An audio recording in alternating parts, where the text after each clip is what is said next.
a gentleman. We meet again, and the heart is exploding. V'shavu banim, v'shavu banim. We're so overwhelmed and happy to see our 20 alive hostages coming home.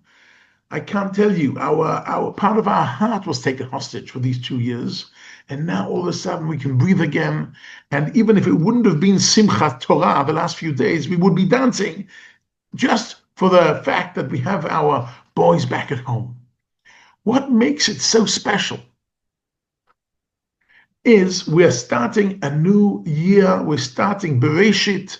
We're starting the beginning of the Torah with all our families together. Everybody who is alive is back home with their families. And Parashat Bereshit is very interesting because it is the longest book of the 5 books, of the 5 Chumoshim. It has 50 chapters. And even though it's the longest book, it only has 3 mitzvot. And in the beginning, in this week's Parsha, there's only 1 mitzvah. And like a few weeks ago, we spoke about the importance of the last mitzvah of the Torah. Now we're going to talk about the importance of the first mitzvah of the Torah.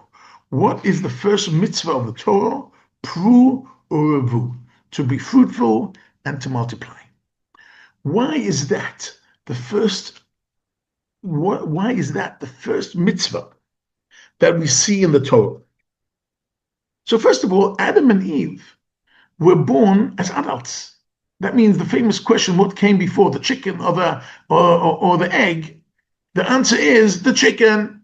That's what the Torah tells us. HaKadosh Baruch Hu didn't create eggs to start the world. He created chickens to start the world. The same thing with human beings. He started with an adult woman and an adult man. And that's how the world started. But for the world to get filled up, be fruitful, multiply, and fill the land with human beings. And this, therefore, it had to be one of the first mitzvahs. And to teach us also how building a family is so very, very fundamental and important. It can't wait later for the other mitzvahs. First of all, build a family. That is the beginning. That is ABC. That is the beginning of the Torah. It's the beginning of Jewish life. Why is building a family so important? What makes it so important? What makes it so important is the understanding that in Judaism, there is no such thing as love without taking responsibility. And under the chuppah, she accepts responsibility by accepting the ring. When the kala accepts the ring from the chatan, she's accepting not only the ring, but she's accepting the responsibility of this relationship. And the man, by signing ketuvah, it's spelled out quite clearly what responsibilities he's taking upon himself. And therefore, now they're married. Why are they married? Because their love is responsible. I'm telling you all this because it is against our modern thinking. Our modern thinking is very into being egocentric, being progressive, and therefore into self-fulfillment.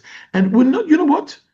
We're not into self-fulfillment. We're into fulfillment of families. The selfness is selfness with a wife, with a husband. When I prepare Chatan and Kala, I tell them privacy is not alone anymore. When you want privacy with your wife, with your husband. Self-fulfillment is only once the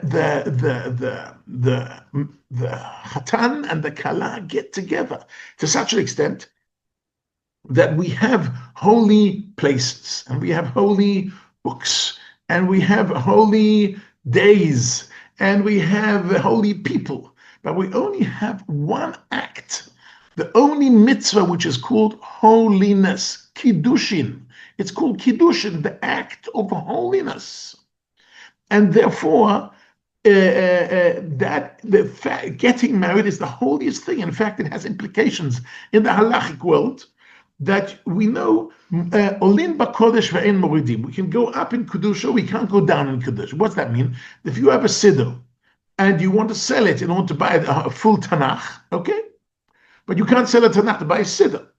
You could sell a Tanakh to buy a mezuzah, but you can't sell a mezuzah to buy a Tanakh. You could sell a mezuzah to buy tefillin. You could sell tefillin for Sefer Torah. And the discussion is there anything you're allowed to sell a Sefer Torah for? Anything more important than a physical Sefer Torah? And the answer is only two things. One is getting back Jewish hostages, which thank God we're not in that chapter anymore. But if it would have been a financial issue, when we could have even sold Sefer Torah to save Jews. And the second one is Hachnasat Kala, helping people get married. And Hachnasat Kala means the whole package, means the photographer and the dresses and the band and the whole thing. Why? Because it's Kiddushin. It is the highest level of Kiddusha we can create. And therefore, the day of the wedding, she goes to the mikveh before, he goes to the mikveh before. They wear white usually because it's like a Yom Kippur for them. They're doing a restart. In fact, it says in the Gemara that when they get married under the chuppah, they are forgiven for all their sins until now. They're starting a new life spiritually. They are starting a life of Kiddushin. That's why a chassan has to learn the halacha, special halachot beforehand, and the kala has to learn special halachot. In order, we have to Kiddushin has to be needs maintenance, needs to be kept. But that is because we want our children to be fruit of love, a love that took upon it, a love that just wasn't a fluke, wasn't a one night stand. It was something. It was something deep. It was something that he took responsibility. She took responsibility. Now that they're living a shared life, a united life, so their unity creates naturally the next generation, which are fruit of their love. This is a beautiful concept. It's a concept that cannot wait for later on in the Torah. This is very, very basic, especially in our difficult world. I even remember that hearing once an interview with Elon Musk, and he was interviewed and said, what is the biggest problem of the West today, of America and Europe? What's the biggest problem of the West? And immediately it said, we're not having enough children. We're not having enough children. It's the biggest problem today. I know in Europe, the average amount of children per woman is 1.38, which is very, very low. In order just to replace yourself, you need 2.1. Every couple has to replace itself. So it's negative. In America, it's slightly better because it's 1.71, but still it doesn't get to 2.1. Thank God here in Israel, in the religious world in Israel, it's in our world it's 3.92, and in the ultra-Orthodox world it's 6.64. But in the non-religious world it's very, very low. They do not reproduce themselves. Terrible. We're going in the wrong direction.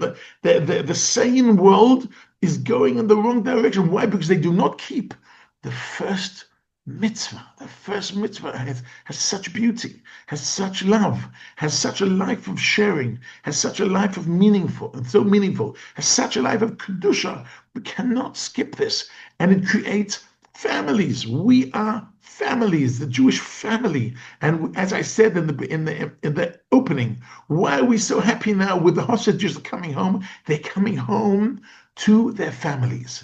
Yitzhak Hashem will end this war soon. And in Yitzhak Hashem, all the soldiers will come home to their families well and happy. And the families can unite once again.